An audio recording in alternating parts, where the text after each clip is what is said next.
This video is sponsored by Surfshark VPN. Click the link in the description to get 83% off for 2 years plus 3 months for free. Honk, honk. Just kidding. Hey everyone.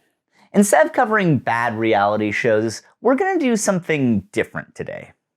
In February 2022, something weird happened. Canadian politics became important. A convoy of truckers traveled across the country and launched a massive protest in our nation's capital to end COVID restrictions. This protest wasn't only big in Canada, but instead became international news and received support from anti-lockdown political commentators, Elon Musk, and even former President of the United States, Donald Trump. That's true. The Canadian truckers, you've been reading about it,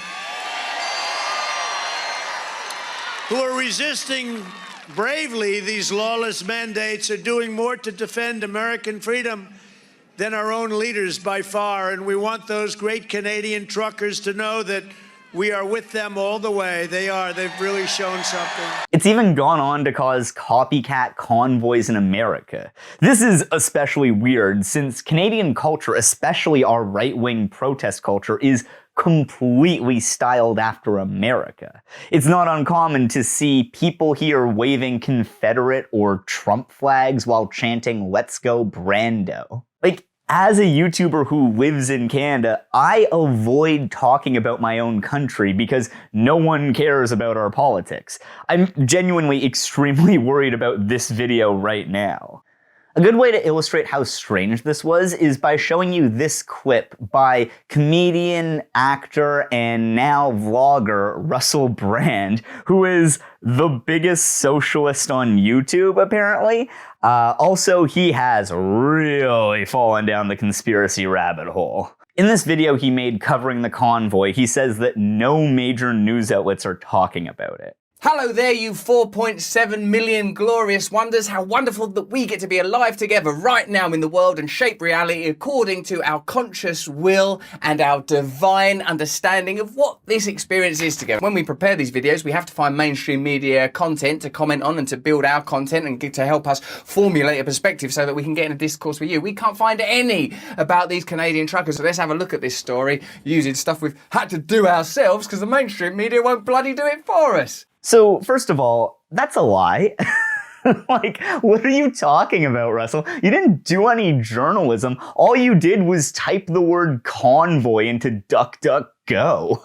But then he goes on to play a clip from the CBC and then cite several of their articles. The convoy is also growing as a political issue, with some Conservative MPs expressing their support. It's a shame, isn't it, when these issues generally get used to boost, forgive the word, the kind of agenda of opposing political parties that, you know, really are just point scoring. According to CBC News, more than 1,000 supporters braved dangerously cold temperatures to greet the convoy as it passed through Headingley, Manitoba, en route to Ottawa. The CBC, for anyone who doesn't know, is the Canadian Broadcasting Company, which is the biggest broadcaster in the country. The fact that something being a mainstream front page news story in my country was seen as amounting to a complete media blackout should give you an idea of what a strange and sort of surreal experience this was.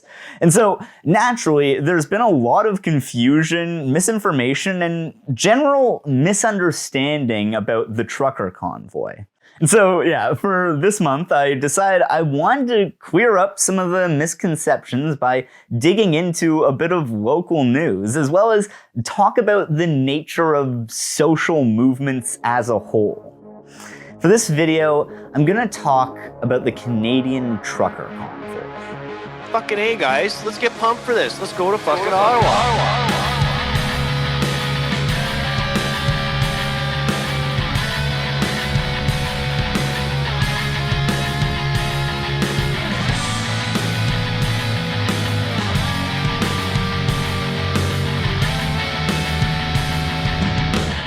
I would like to see our own January 6th event.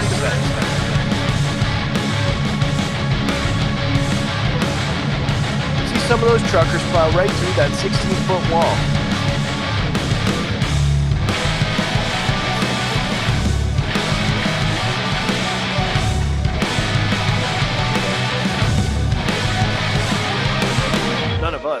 I just like to see it. So before we get into this, let me real quick tell you about this video's sponsor, Surfshark VPN. Now, if you've ever had your city taken over by anti-vax truckers, I'm sure you wished you could be anywhere else in the world. Well, Surfshark VPN basically lets you do exactly that. And right now, if you click the link in the description, go to surfshark.deal/we'reinhell or use the promo code we'reinhell, all one word, no apostrophe, at checkout, you'll get 83% off for 2 years, plus an additional 3 months for free. Surfshark essentially creates a private internet connection for you that can let you appear to be anywhere in the world. Now, I feel like most people at this point probably know that this can allow you to fool sites like Netflix into thinking that you're in another country in order to get region-locked content. But another thing that's extremely useful that I kind of just learned about now is that lots of sites will change their prices based on where you are in the world. For example, as we can see here, this exact same hotel room cost way less just because we changed the location that we're ordering them from. This is also really useful for streaming services like Netflix or YouTube Plus, which suddenly become way cheaper when you sign up from, say, India or Argentina. Anyway, so if you click the link in the description or go to surfshark.deal/we'reinhell, you can get Surfshark for just $2.77 Canadian and save money while doing what is basically traveling for real. Name one difference between setting my VPN to India and actually traveling to Mumbai. You can't. It's literally indistinguishable. Anyway, back to the truckers. Our story begins not in Ottawa in 2022, but in France 4 years earlier. It may surprise you to learn that the UN climate treaty known as the Paris Agreement was actually named after a little-known city in France. The Paris Agreement, signed in 2016, is a non-binding treaty between 192 states meant to maybe, possibly, hopefully cut global carbon emissions by like, I don't know, 55% or something by the year 2030. No big deal though, let's just keep things casual. And has the end goal of hoping to keep global temperatures from rising to apocalyptic levels before the midpoint of the 21st century. It's not going very well. Now, since France hosted this whole thing, it would have been what they would call a Fox pass if they didn't take it seriously themselves. So they made a big commitment to fighting climate change, which is great. The problem is in how they decided to do it. France focused mainly on reducing carbon emissions by taxing polluters, mainly focusing on fuel and specifically diesel. Time for some Wikipedia history.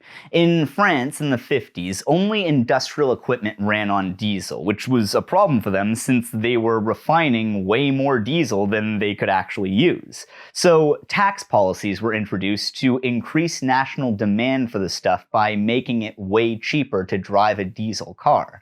And so, while diesel is obviously very bad for the environment, if you live in France and don't make a lot of money, there's a pretty good chance that your car runs on diesel. This combination of what amounted to a regressive tax on the poor, coupled with tax cuts for the rich and the reduction of public services by France's, at the time, increasingly unpopular Prime Minister Emmanuel Macron, coinciding with a separate controversy in which he was revealed to be a Ken doll brought to life by a socially liberal, economically conservative warlock, is all made for the perfect kindling for a mass social movement to erupt. What started as a viral change.org petition soon change.org'd into a massive radical social movement. The yellow safety vest, which drivers in France are legally required to keep in their cars, became a potent symbol for the protesters opposing these carbon taxes, as well as a host of other issues on both the far left and the far right, ranging from calls for a wealth tax and increasing the minimum wage to ending immigration and a whole bunch of other super racist shit. A common slogan was, "You're worried about the end of the world, we're worried about the end of the month." These protests came to be known as the Yellow Vest Movement, and they got fucking wild. At one point, a bunch of firefighters set themselves on fire and then fought the cops, all while wearing Heath Ledger Joker makeup. Which, I mean, that is the most Joker-fied thing I have ever heard, and feels like that's the one situation where that makeup is 100% appropriate. Like, at that point, it honestly would have been weirder if they hadn't worn it. All I'm saying is that none of the method actors who threw themselves into the role of the Joker have ever had this level of commitment. This is all pretty on brand, by the way. France has an absolutely wild protest culture. My favorite example of this is in the late 2000s, French workers facing layoffs during the Great Recession started committing boss nappings, which is exactly what it sounds like. Kidnapping the CEOs of their companies and not letting them go until their demands were met.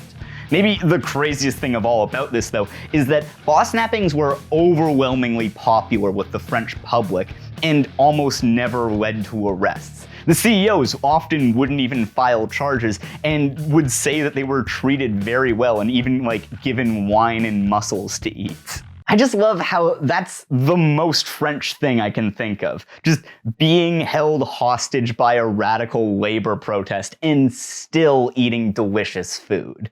Now, for all the justifiable concerns and just general chaotic good that the French Yellow Vest movement stood for, as I said, there was also a large right-wing component to it. Plenty of those involved probably didn't care all that much about regressive taxes and would have just opposed any climate change legislation, and that leads us to the next part of our story. The Canadian Yellow Vest movement was not very interested in austerity or raising the minimum wage.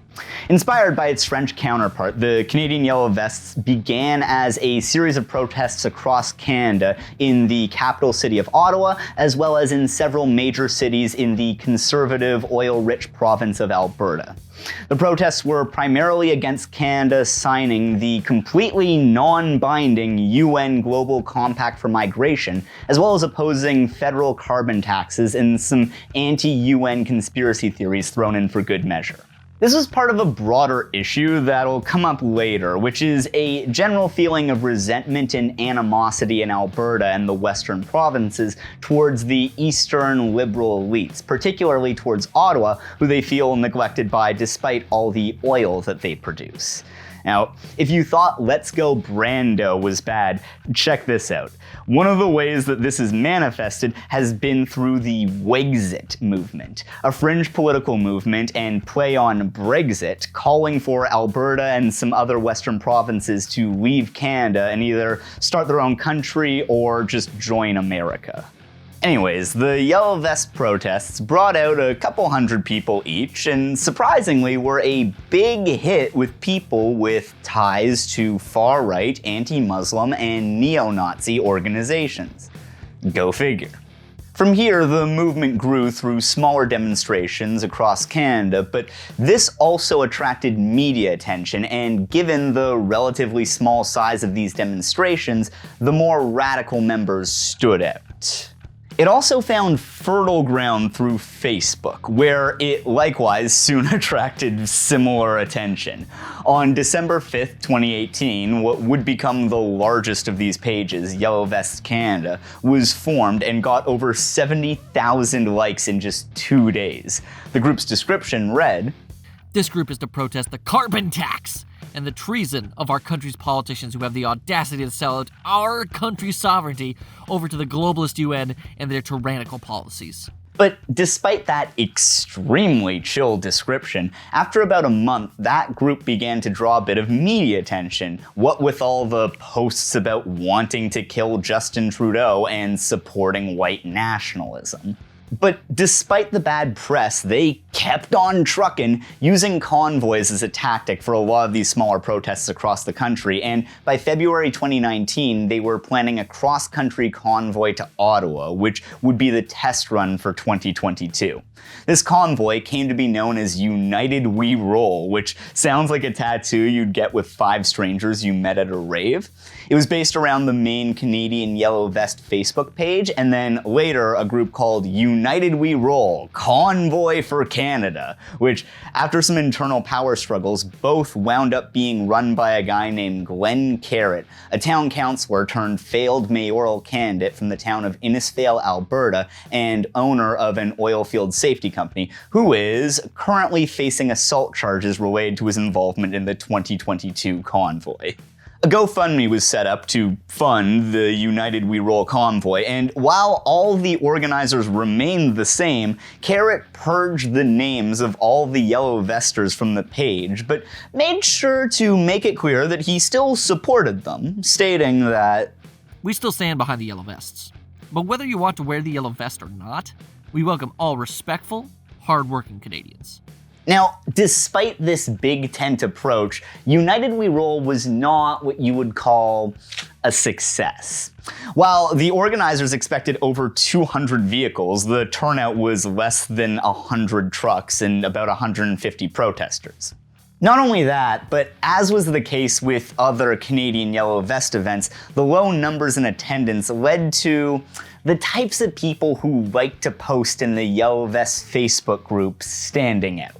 The event drew media attention more for the extremist far-right people in attendance, including speakers like neo-Nazi and third-place Toronto mayor runner-up Faith Goldie, and less so for the substantive issues they were protesting. Although a lot of those issues were just extremist far-right conspiracy theories, so maybe that actually was accurate media representation after all. Now, while the United We Roll convoy was a bit of a flop, it set the groundwork for what was to come. I'm not sure if many of you watching this have followed the news much, but for the last 2 years there's been a bit of a bug going around. I don't think many countries have done a particularly good job of handling the pandemic, but while I am definitely biased here, I've noticed an odd number of conspiracy theorists singling out Canada, and specifically the province of Ontario, where I live, as one of the worst. I think that this might be due, for one thing, to our proximity to the States, but also because we kind of nailed down the perfect ratio where our lockdowns were strict enough to make everyone miserable, going so far as to, at one point, give police the power to stop anyone in their car to make sure that they're going somewhere essential, while also being lax enough about keeping schools and non-essential businesses open to put as many teachers and low-income workers in danger as possible. I remember last year seeing a sticker on the street that said "Fuck Doug Ford," the Conservative Premier of Ontario, and thinking it was funny because that sticker told me absolutely nothing about whoever put it up's political leanings. I talked about this stuff more in my video about anti-maskers, so I won't go too deep into it here, but instead, what we'll look into right now is the sociology of how social movements form and organize. While social movements have obviously existed throughout all of human history, what we currently think of when we talk about these movements is very much a product of modernity. Since before this, the social order was justified through metaphysical concepts like the divine right of kings. Now, society was increasingly being seen as socially constructed, justified by logic, reason, and epic owns. Around this time, people began getting ideas in their head. If this society was socially constructed, then that means that there was any number of possible alternatives to this social construction. Okay, what were these 14th century guys smoking? Aside from witches. Buechler argues that this is also the time that sociology came out of. He points out that while both sociology and social movements saw the world as a social construction, for sociology, that means that the world needs to be explained through sociological concepts, but for social movements, it means that the world needs to be changed through popular mobilization. But despite how supposedly tied to sociology social movements are, the sociological study of them hasn't historically been the best. Early, or as it's now called, classical social movement theory was based on the idea that social movements arise as a response to societal stresses, as sort of a way for society to blow off steam. Everyone needs to take a mental health day sometimes, even societies. Social unrest is self-care. This theory may not sound that bad, and to some extent I think it's probably true, but the problem is that this view sees social movements as a form of deviance and inherently emotional. It sees people joining social movements as a response to deprivation and inherently an illogical thing to do, basically a way of acting out. It's like a toddler having a temper tantrum. Just let him tire himself out, and then crush him with state violence. This view continued until the 60s, when a new protest culture emerged that didn't seem to be based out of deprivation at all. This idea of people who were already pretty materially well off but still getting involved in protests completely stumped sociologists, and so some new theories were developed. One of these was resource mobilization theory, which essentially viewed social movements as traditional politics by a different means. While groups who are in support of the status quo are able to communicate with people in power relatively easily through official channels, groups who oppose the way things are have a harder time being heard. And so, instead of lobbyists, they have to communicate their interests through social movements. This theory basically sees social movements as emerging whenever the conditions for them are met, i.e. when there's a cause to rally people around, a media environment that allows the word to get out, and people who are organized enough to make the whole thing work. This all means that this theory is pretty good at predicting when social movements will sprout up, but it comes up a bit lacking in that it really doesn't care at all about any individual's motivations. These theorists generally understand protesters as rational economic actors leveraging their political capital, which is obviously a fairly incomplete way of thinking about things and also disgusting. Rational economic actor is literally a slur. And so, resource mobilization theory is often supplemented with what's called social construction theory. So, while raw, uncut resource mobilization theory is pretty much solely focused on class conflict, social construction theory comes in with a bit of a lighter touch to plug up some of the holes in resource mobilization theory by actually considering what individual people feel about movements. These social constructionists still care about things like material conditions and organizational networks, but what they're more interested in is the symbolic meaning that people in social movements place on their interactions with those movements. Name another YouTuber who's dropping sociology subliminals in his videos. I think we can see a good example of how this theory works by coming back to anti-lockdown organizing over the pandemic. One thing social constructionists like to look at is the process of framing. 5 simple steps to building a social movement, brought to you by the magic of framing. First comes what's called frame alignment, which is when a social movement frames itself as an extension of an existing grievance in society. This is pretty self-explanatory. Social movements find something people are mad about and present themselves as mad about it too.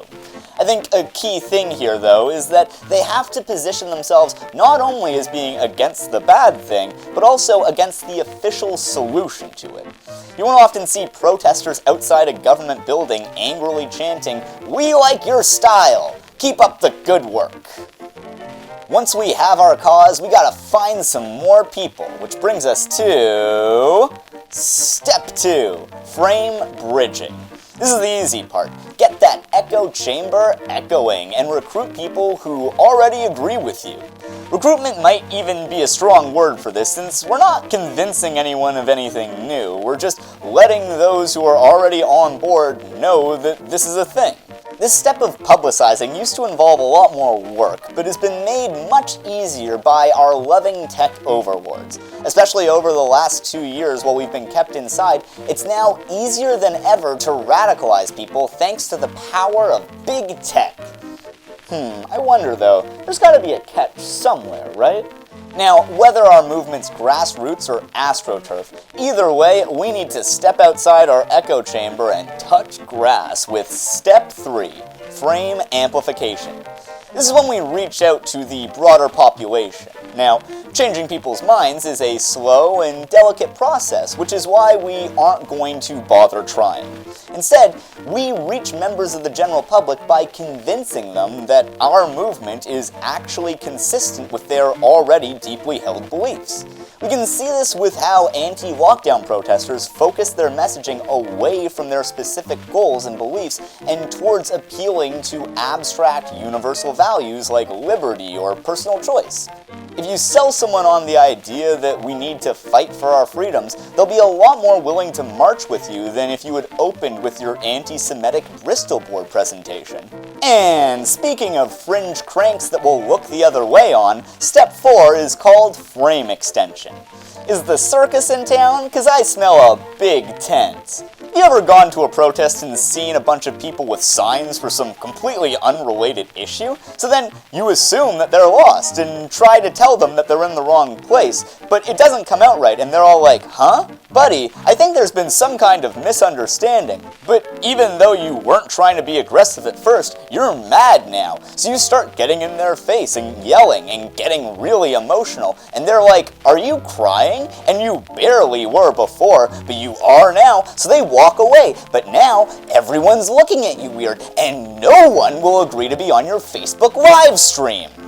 The reason this happens is because the final step of recruiting is folding other issues into our movement.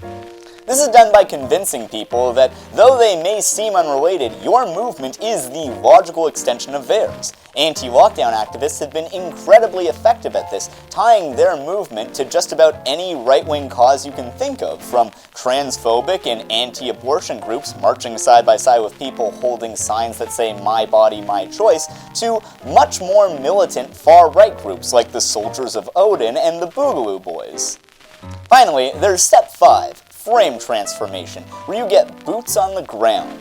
This is done by changing people's minds about things, specifically changing their minds about what certain actions or events represent. For example, anti-lockdown activists will convince their members that vaccine requirements are not public health measures, but instead represent the tip of the spear of the communist New World Order. The new meaning they'll give to things is one that not only justifies but demands direct action be taken to stop it. Here in Toronto, this led to weekly protests with relatively large attendance even on the coldest days of the year, as well as protesters showing up to the Premier's house and blocking him from getting inside. While not all social movements do all of these steps, they all do at least a couple of them. And while I think it's worth pointing out that organizing becomes a lot easier when you're on the same side as Capitol and are broadly supported by the police, and so don't really have to worry about your personal safety when doing civil disobedience, but we'll come back to that later, I think in spite of that, it's very much worth acknowledging that despite playing on easy mode, anti-lockdown activists and the broader right as a whole have been incredibly effective at organizing over the pandemic. And so organizers who'd cut their teeth at United We Rule seized on this opportunity for a do-over. And speaking of those organizers, let's meet some of the kooky characters behind both convoys. First, we have Tamara Lich, a starry-eyed professional political organizer who moved to Alberta to strike it big in the glitzy world of far-right politics. She was not only involved with the Yellow Vests and United We Roll, but also the Wexit movement, and more recently was the secretary for the Maverick Party, yet another in a long list of very stupidly named Canadian far-right fringe political organizations. Next is the physical manifestation of every conspiracy theorist uncle who you don't talk to at Thanksgiving joke ever made, James Botter. A few of the things that Botter believes in include QAnon, the Christchurch shooting being a false flag, and the idea that a country requiring someone to be vaccinated to enter it is a violation of the Geneva Convention. He also runs the extremely Web 1.0 website Canada Unity, which was a key hub for organizing the convoy. Then we have Pat King, who is a Nazi. And that's what the goal is to depopulate the Anglo-Saxon race, because they are the ones with the strongest bloodlines. Ugh, the left is so annoying about this, am I right? Nowadays, people are so sensitive that they'll call you a Nazi just because you disagree with them about whether or not the Holocaust happened. Go back to the Bolshevik Revolution and ask yourself how many people really died during World War II. What about Auschwitz? What about Dachau? What about these? And you just go and go and go. King is a streamer and has been a key organizer in the Canadian Yellow Vests, United We Roll, and this latest Convoy, but has had his name removed from the lists of organizers for all of these groups for being so far right-wing that even these people don't want to be publicly associated with them. This is particularly funny because King constantly brags on live streams and just to anyone he meets on the street about how he is actually extremely involved in all of these organizations that are trying to distance themselves from him. Finally, bringing up the rear is Benjamin Ditcher, a former member of the Conservative Party who left to join the much more far right-wing People's Party of Canada because he felt that the Conservatives were too soft on stopping the spread of Islamism and cultural relativism in Canada. Ditcher is probably the most normal of these organizers, which is not saying much. He's regularly brought out to be a spokesperson for the Convoy. This is not only because he's the only one of these people who doesn't look like a villain in a David Lynch movie, but also because he's the only one of these organizers who is actually a trucker. This might be a little bit surprising, right? Since truckers are supposedly the whole point of this protest. It really speaks to the lack of diversity and representation in far-right extremist groups as a whole. Y'all need to do better. I mean, actually, this is kind of a big thing, since South Asian immigrants make up the majority of truck drivers in certain areas and are about 1/5 nationwide. As you might imagine, they aren't huge fans of being represented by this guy. You might want to change your name to Ishmael, or drop a bunch of change down the stairs and call yourself Chong Ching Ching Chang. Okay, so now that we've laid all the groundwork, let's talk about what actually happened in Ottawa. On October 21st, 2021, the Government of Canada introduced extremely controversial vaccine mandate policies, preventing unvaccinated people from entering certain businesses and also requiring people in specific fields such as nurses and police officers to get vaccinated or else lose their jobs. This also required unvaccinated truck drivers who crossed the Canada-US border to quarantine after getting back to Canada, and later, due to policies by both countries, prevented them from crossing the border altogether. While 90% of Canadian truckers are vaccinated and have no problem with this, these policies have been criticized by some medical professionals for having a very limited effect owing to transmission rates being extremely high on both sides of the border. But mostly, these have been held up by a minority of truckers as a massive overreach in form of government tyranny. These groups have also erroneously argued that this has led to massive supply chain problems. Regardless, this provided an ideal symbol for anti-lockdown and general right-wing groups to hold up as a rallying cry for a massive protest against all forms of public health requirements. Enter the Freedom Convoy, also referred to by some organizers as Operation Bear Hug. While on its face it was presented as a protest against the restrictions placed on truckers, as well as more generally just any and all COVID restrictions, many activists gleefully referred to it as a Canadian January 6th. And that's kind of what we got. Starting on January 22nd, protesters descended onto Ottawa in what many thought would be a short-lived protest, which turned out to be a month-long occupation of the country's capital, ending on February 23rd. There's honestly way too much to go into everything that happened over that time, but I'm gonna go through a bit of a greatest hits right now. And first of all, it's very much worth noting the large presence of hate groups present at these protests. One business had their windows smashed, presumably for hanging up a pride flag, and probably unsurprisingly, given the organizers of this event, lots of pictures emerged of protesters waving Confederate flags, Gadsden flags, and swastika flags. Now, I want to be fair here. While I very obviously don't support this protest, most of the people who attended it say that they didn't see any of this stuff, and instead claim that it was mostly just people singing, dancing, and reading the Bible. And honestly, I believe them. I imagine that these were probably fairly isolated incidents, or at least that it was fairly easy for people attending the protest to not see any obviously extremist groups if they weren't looking for them. Also, with regards to the organizers, I'll admit that I go to plenty of protests, and I don't think that I've ever looked up the bios of any of the people running them before deciding if I should go. Now, this is absolutely not me excusing everything, and I think that it's completely unacceptable for anyone aware of the Nazi roots of this protest to continue to support it. And lots of the actions of the protesters, which I'll be describing here, are reprehensible. This is gonna sound weird, but it's kind of like how I feel about pickup artists. I know plenty of guys who are not very adept at social interactions, and especially not at flirting, which is probably one of the more complex social interactions that there is. I think that it would be really good if there was a service that they could go to that would help them learn to flirt in a way that isn't creepy. But instead, it seems like their only option is to turn to the scummiest guys alive.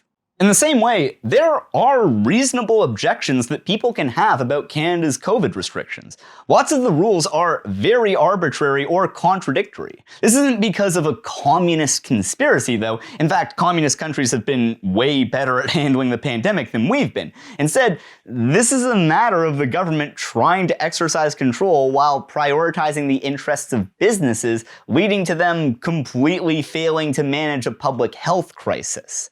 Likewise, the media coverage of this has at times been very bad, owing both to the incentive for media outlets to be overly alarmist to get clicks, as well as just the difficulties that will always be present when covering a rapidly changing situation. There's also the fact that while I do support vaccine mandates, at least in certain cases, they do raise what I think are important questions about government coercion, especially since if you look at, for instance, all the security measures put in place following 9/11, it is a fact that governments don't tend to willingly give power back.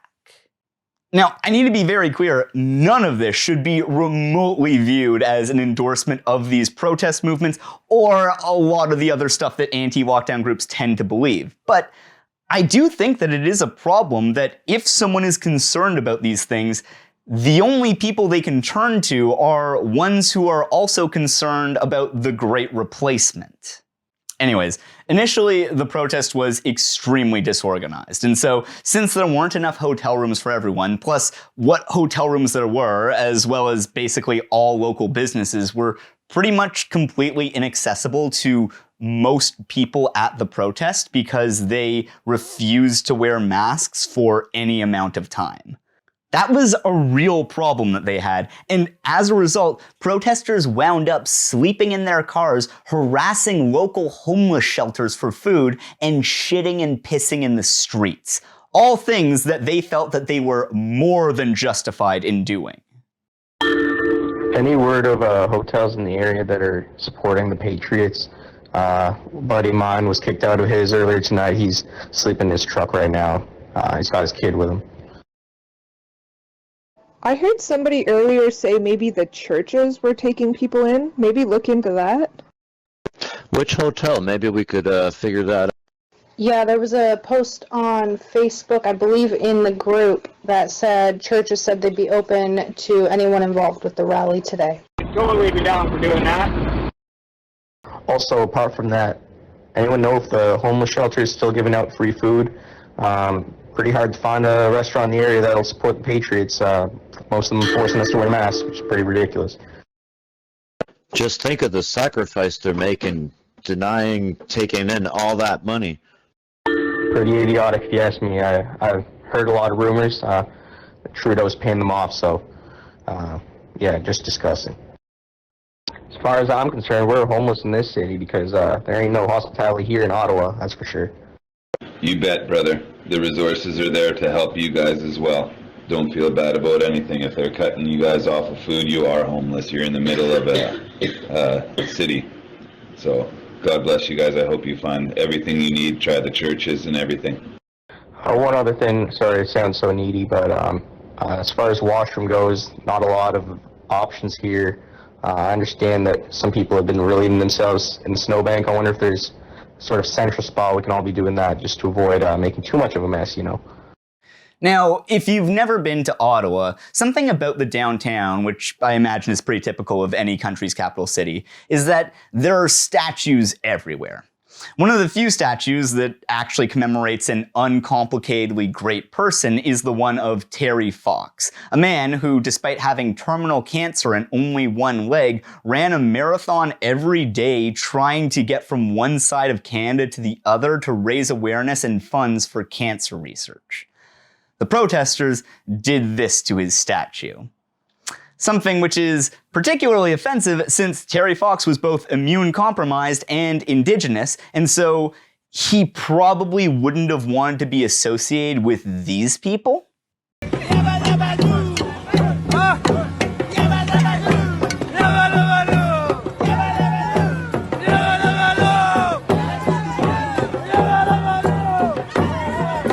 But the convoy soon became much more organized, and owing less to the size of the crowds as much as the size of the trucks that they brought with them, began to take over large parts of downtown, completely shutting off major city streets. The protesters were able to build makeshift shelters as well as set up massive stuff, including a full-on concert venue, and also stockpiled large caches of gasoline. The protesters actually leaned into this absolutely insane thing to do by making the red Jimmy can a symbol of their protest. However, while they were all having fun at their very illegal Mad Max-themed Woodstock, citizens of Ottawa were not enjoying things. For one thing, even without the hate crimes, this completely shut down their downtown core, hurting many of the local businesses that the convoy claimed to be supporting. Oh, you're with them? Yes, sure am. Are you from Ottawa? No, I'm from Canmore, Alberta. I came in with the Western Convoy. Oh, okay. So I've been here the whole time, You've been here the whole time? Yeah.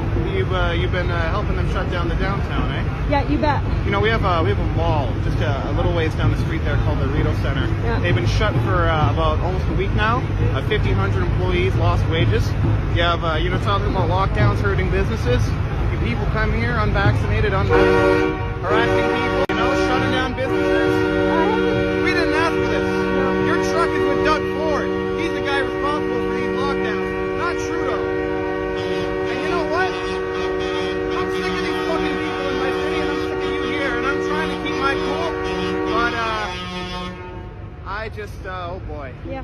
Also, you heard the honking in that clip, right? This is probably the most well-known part of these protests. I feel like on paper, this seems like a bit more minor of an issue, but these trucks were literally honking 24/7 for a full month, pretty understandably driving locals completely out of their minds. Speaking of, locals regularly talked about being harassed and intimidated by protesters, often feeling unsafe leaving their homes, especially if they were wearing a mask. For their part, protesters were completely unsympathetic to any of this, since they saw themselves as an oppressed minority bravely fighting for their freedoms and the freedoms of all Canadians. They viewed anyone who either was against them or just didn't explicitly help them as ungrateful and unpatriotic. It's time that good people do some bad things. And unfortunately, that's stopping traffic. If that's a bad thing for you, muffin. Sorry you couldn't get your Starbucks in 5 minutes. Now you got to take another 20, 30 minutes to get your Starbucks. Sorry, but you'll be okay. Suck it up. I'll even throw you a box of Kleenex. It probably almost goes without saying, but any journalists covering this were also aggressively harassed.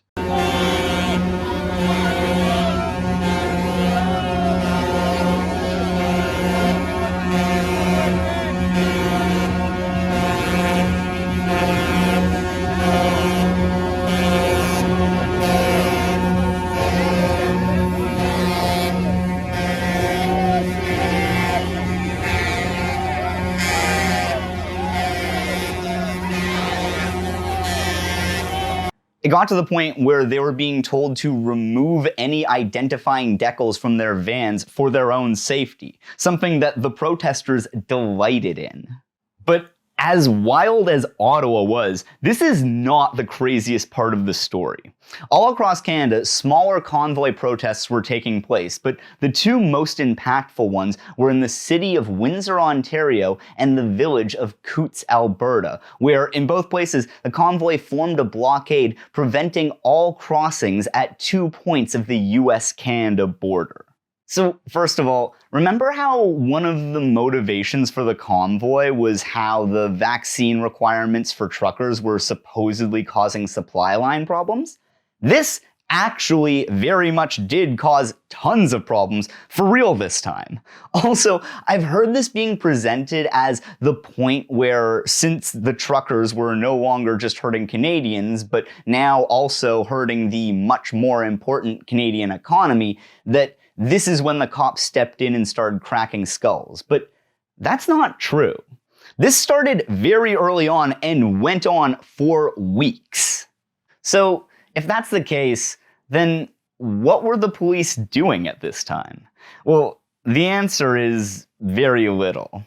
The official reason for this is that because they waited too long to intervene, something that police departments have acknowledged was a failure, the protesters became too entrenched to be easily disrupted. But this excuse rings a little bit hollow for those of us who remember last summer when hundreds of Toronto police would descend on parks where homeless people were camping to violently evict them, seriously hurting several people in the process. Or in 2019 when Wet'suwet'en protesters opposing having their land stolen and destroyed to build an illegal oil pipeline did a blockade of their own, blocking railroads, and the RCMP were very quick to respond, pointing snipers with live ammo at children.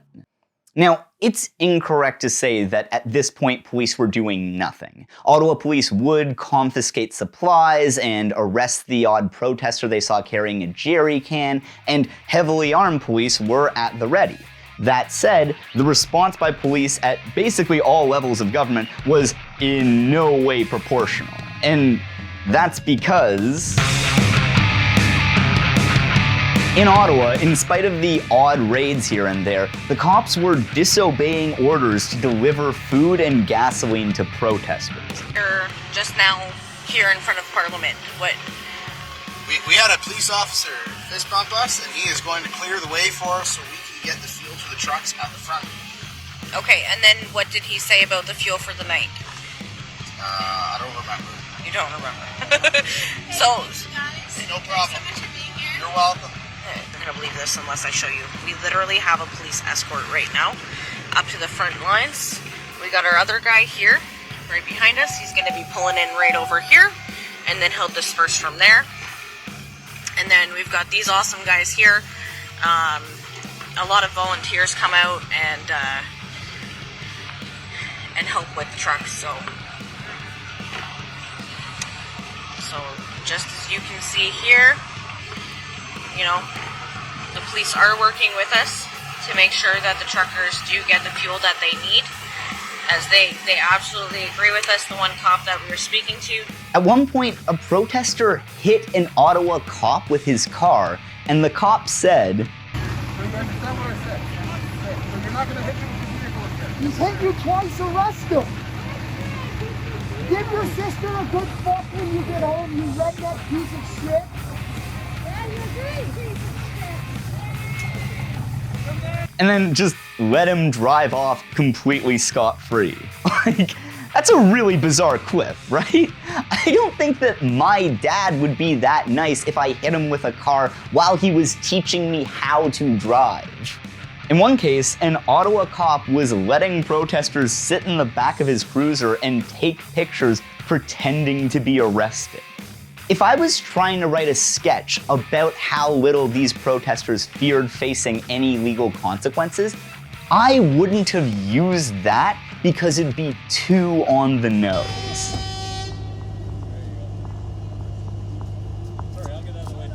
This was even more blatant over in Coots, where former cops who'd lost their jobs for refusing to get vaccinated were acting as escorts for the protesters, and at one point performed a weird little swearing-in ceremony claiming to be deputizing them. You are lawfully empowered to employ other members of the public as peace officers and to detain and arrest anyone you see breaching the public peace. While legally speaking, that is absolutely not a thing, it seemed to work, since when the police initially met with the protesters, they told them that they empathized with their cause. Absolutely, it's stuff that's the world me and Mark live in. When we do our normal jobs as police officers, we can do 1,000 things right, but we do one thing wrong and we're vilified for it. So unfortunately, that's the world. But that's the way the world works, and right? It's unfortunate, it's very unfortunate. That's but beautiful pictures of children. And finally, when this, again, incredibly illegal blockade ended, it wasn't with violence. Instead, the police and protesters all hugged it out and sang the national anthem together.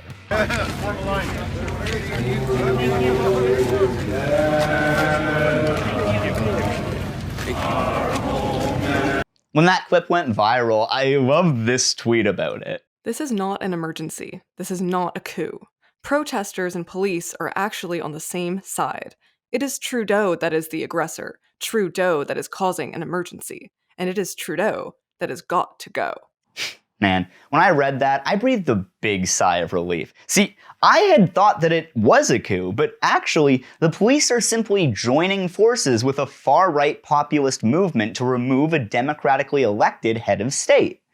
My mistake. Now, I realize that this is all getting pretty dark, so one beacon of hope that we can enjoy is that when police refuse to protect citizens, some citizens decide to protect themselves. This took a couple different forms. One was on-the-ground counter-protests who'd block the convoy's path, but another was the Ram Ranch Rebellion, a group of terminally online citizens who'd infiltrate the meetings and Facebook groups of protesters, sowing internal division and gathering information on key organizers and their plans. They're called the Ram Ranch Rebellion because a lot of the convoy's organizing was done on the walkie-talkie app Zello. These shitposting saboteurs would interfere with that by joining these channels and then blasting this song.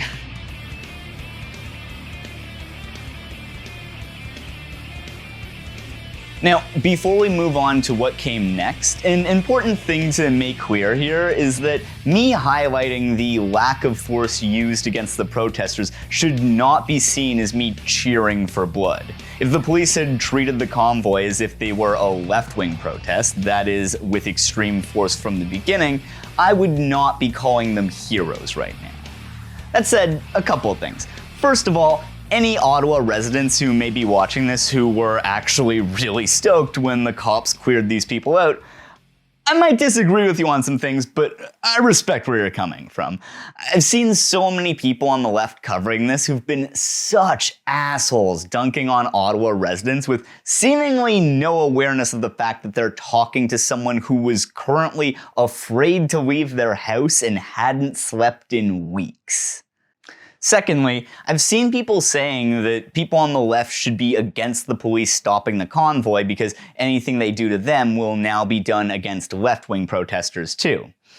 I think that misses that police already do go after left-wing protests far more aggressively than right-wing ones. Like, do you think that if they hadn't done anything about the protests in Ottawa, then they would do the same for left-wing protests from now on too, because they're scared of being called hypocrites or something? If it's all about precedent set, the next Wet'suwet'en solidarity action should feel free to blockade a city and hit police with their cars. No more than one time per protester, though. Finally, and I cannot say this firmly enough, there is no world in which the police disobeying orders and joining an illegal far-right movement ends well for the left. In summary, fuck the police, but as long as we have them, I'd rather they treated everyone equally. What followed made no one happy. On February 11th, Doug Ford declared a state of emergency. While it was already well within the police's power to end the protests, instead of rooting out the police who were refusing to enforce the law, Justin Trudeau instead met with financial institutions and made it possible for the government to seize the assets of anyone supporting this or any protests. Trudeau also stated that the police need much more support now in order to deal with this. The Emergencies Act will be used to strengthen and support law enforcement agencies at all levels across the country. Showing that there is literally nothing the police can do, including supporting a coup attempt that won't result in them getting their funding increased. Trudeau then enacted the Emergencies Act on February 14th, which is very literally the nuclear option, meant to suspend civil liberties in case of a national emergency such as a massive terrorist attack or nuclear war. I've seen lots of Canadians defend this, but I hope it's clear that I absolutely do not. One important thing to remember is that this act does not apply only to the Convoy protesters, but every Canadian for the entire time that it was active, and is therefore something that we should all be very concerned about.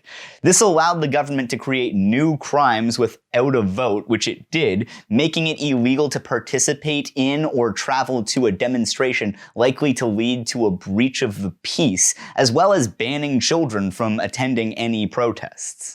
This has been widely criticized on both the left and the right, and while it had a maximum legal duration of 30 days, it was rescinded earlier on February 23rd following the filing of lawsuits against the federal government by 2 civil liberties organizations as well as the government of Alberta.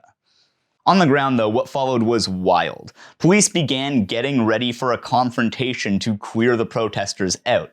For their part, protesters and their children got to work making snow forts to use for this inevitable confrontation. Meanwhile, organizers like Pat King started to make plans to flee the area before things got ugly. Ladies and gentlemen, we will be heading to, we're not walking away from this by no means. Ladies and gentlemen, I am an investigative journalist, and I think this is one of the hell of a story that I get to actually accomplish, to actually do one of 3, 4, 5 many things. I get to go to the East Coast. I get to see what's happening out there. I get to meet our fellow Maritimers. I get to see the guys in the boats. I get to see the bouncy castles with all the kids on the wharfs. They've got a big thing planned out there. And ugly they got. Oh, come on through. Come on through. What is happening here? What? Police did what police do and got very violent with the protesters, at one point trampling an old lady with a police horse. While I don't think that any of this violence is at all funny, one thing that I do think is pretty funny has been the incredulity of conservative commentators in the wake of this violence.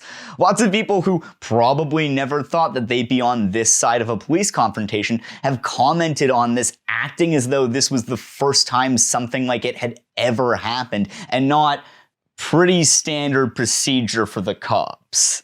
Also, while I'm in no way condoning this, it's funny seeing people act like this was an unfathomable reaction. Like, bro, you guys are occupying the capital city and have very explicitly said that you want to do a coup. It should not be a surprise that the government responded with force. Key organizers in the movement were arrested, such as Pat King and Tamara Lich, as well as just recently Randy Hillier, a conservative elected official who's facing charges for posting on social media encouraging everyone in Ottawa to help disrupt the police by making fake 911 calls. So where does this leave us now?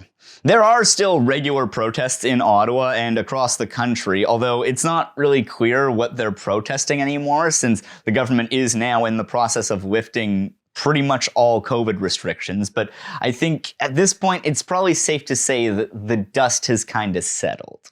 And so I'd like to now turn to the question, why are social movements like this? A little bit after the rise of resource mobilization theory, a different, even clunkier named theory came out called New Social Movement Theory. The basic premise of this is that social movements, like the people who comprise them, are the product of historical contexts. If resource mobilization theorists can be thought of like the brocialists of social movement theory, then new social movement theory is much more on the IDPol side of things.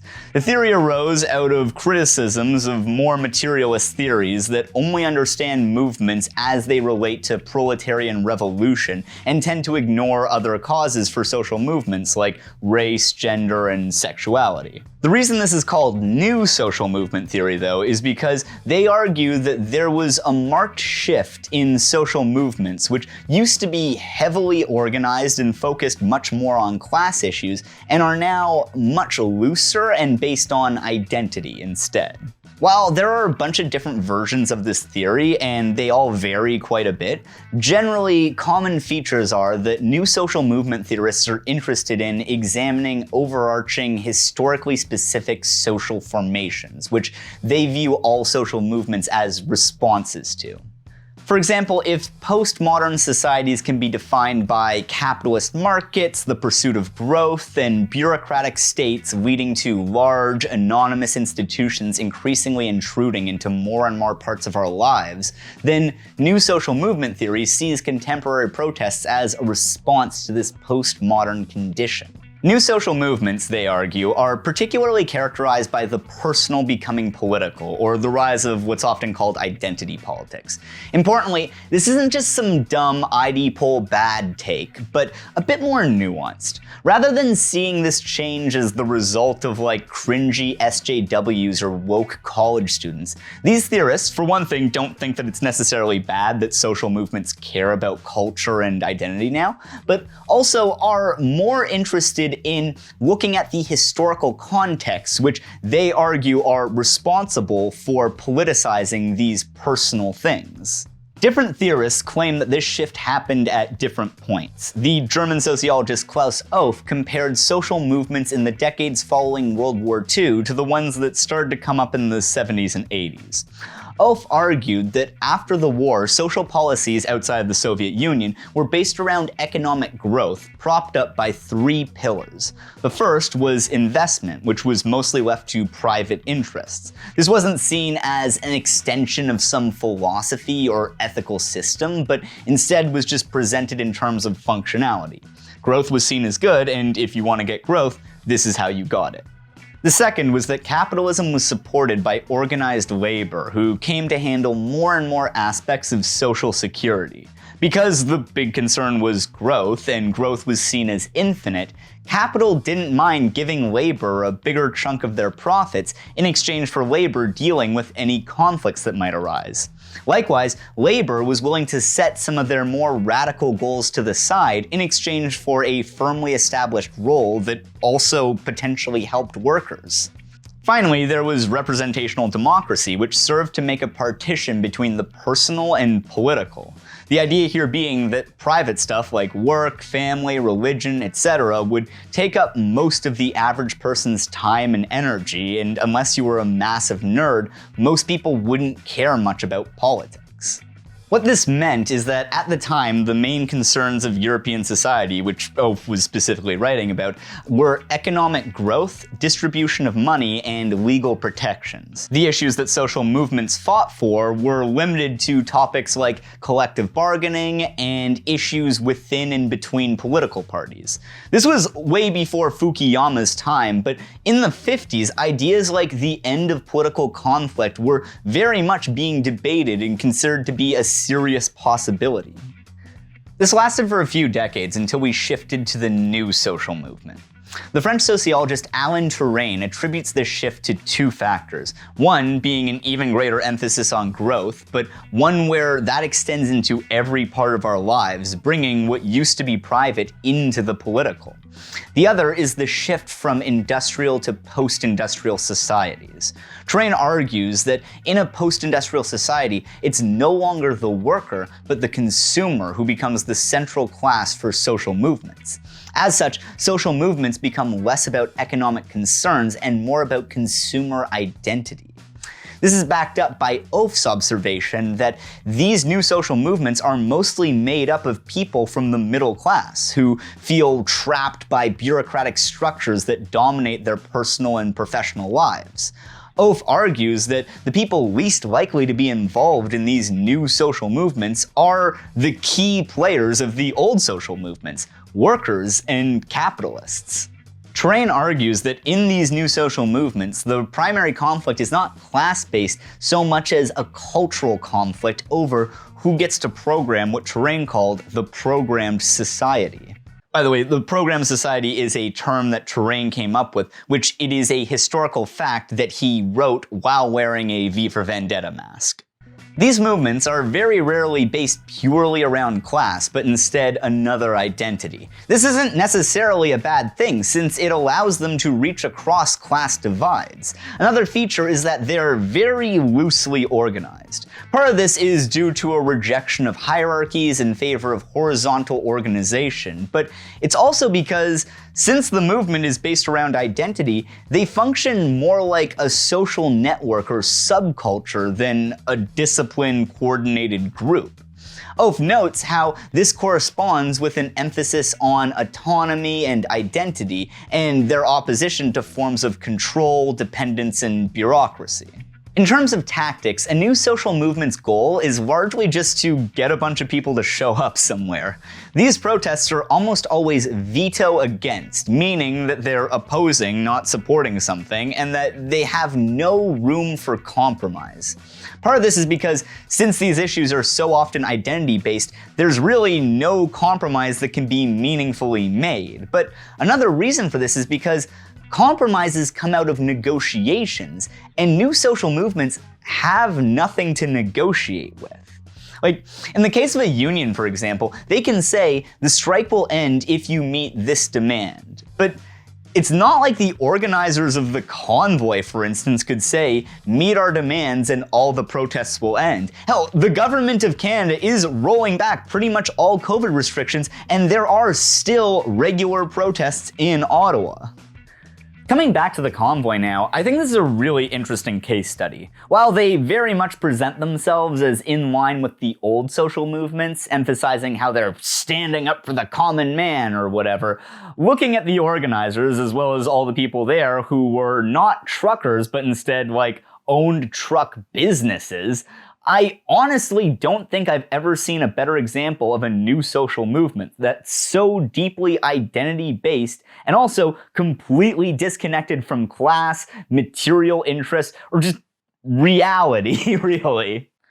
I think one of the best examples of this is the Coutts blockade. While claiming to have done it for completely separate reasons, the government of Alberta rescinded all COVID restrictions while the blockade was up, but crucially, that didn't stop them. The protesters stayed blocking the border not as an attempt to achieve any concrete or actionable goals, but instead as a protest against vague notions of cultural resentment against, the liberal elite. Just sabotaging the national economy to own the libs. Now, some may see this as an endorsement of new social movements. The Convoy did, in a sense, bring Canada to its knees, got legislative results, and drastically increased the number of Canadians in favor of removing COVID precautions. I've even seen people on the left say that we should learn from this and try to replicate it. That said, that's absolutely not my takeaway. Instead, I'd argue that while new social movements are non-institutional forms of political organizing, the successes that the Convoy enjoyed were directly the result of it being useful to people with institutional power. First of all, there's the cops. I think that the best way to understand the police's lack of action is not as them joining a populist movement, but instead seeing as their support ended when they were given more power and presumably funding, we should look at this as the police going on strike. By allowing the protest to become a big enough threat, they were able to secure major gains and then turned around to brutalize the very people that they had supposedly been supporting. As for Justin Trudeau, he was able to use this to deflect criticisms and avoid having to defend his, I would say, largely correct, although extremely unpopular COVID policies by instead drawing attention to the Nazis in the convoy. He was also able to set the precedent of freezing protesters' financial assets, something that I'm sure will be used against the left sooner or later. As for the Conservative Party, well, they were able to use this to oust their former leader, Aaron O'Toole, who, despite making his campaign slogan suspiciously close to the 14 words, had become extremely unpopular in his party following the last election for being too moderate. In terms of the COVID policies that were rolled back because of this, sure, I imagine that the convoy sped up that process, but to act as though the government wasn't already planning to sacrifice people's health for the economy is ridiculous. The only people who lost were the ones with no institutional power who faced violence and, in some cases, jail time. So, I guess I'll leave you with this. What I do here is make edutainment. My goal is to make videos to entertain people generally on the left and maybe teach you some stuff while I'm at it. I've heard from a couple people that I've brought them further left, which I think is great, but also I want to be clear that this is not activism. In terms of what people on the left should take away from the convoy, I don't think that it should be that we should emulate their tactics. For one thing, because the cops will never be on our side, and for another, because I don't think that they actually work. I obviously think that people having media to enjoy is great, and I'm extremely grateful to have this as a job and very proud of some of the stuff that I've done. But as much as I'd love for you to like, comment, and subscribe, especially because I don't think that this video will do that well, but what I would actually hope for you to take away from this, as well as from the convoy in general, is a desire to actually make a difference by getting involved in your local community. Thanks for watching.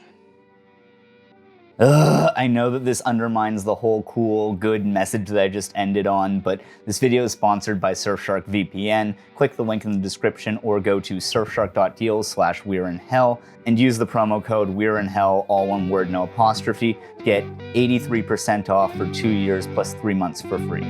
And more than that, thank you so much to all of my patrons. You will not catch me staring at the sun, not sucking on a dum-dum, not turning round to run. No hallelujahs and no the kingdom come. So you will not catch me staring at the sun. Do you hear that thunder? That's the sound of strength in numbers.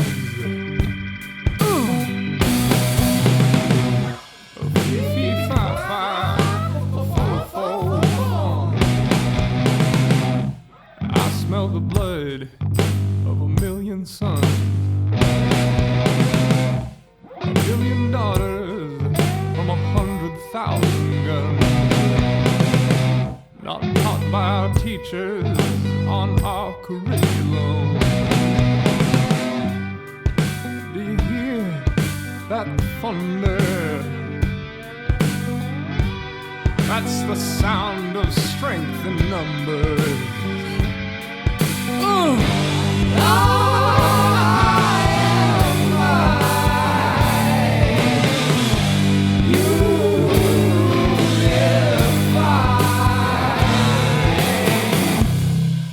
Not a single thing has ever been mended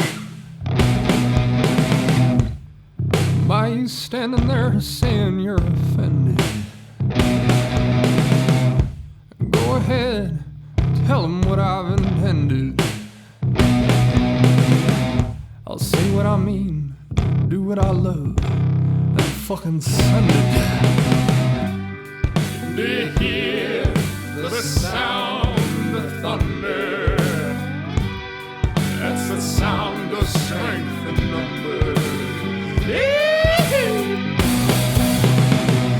There's nothing brave and nothing useful. You sprung your arrow shit on the walls of the cubicle, saying my race and class ain't suitable. So I raise my pink fist and say black is beautiful. Do you hear that thunder? That's the sound of strength in numbers.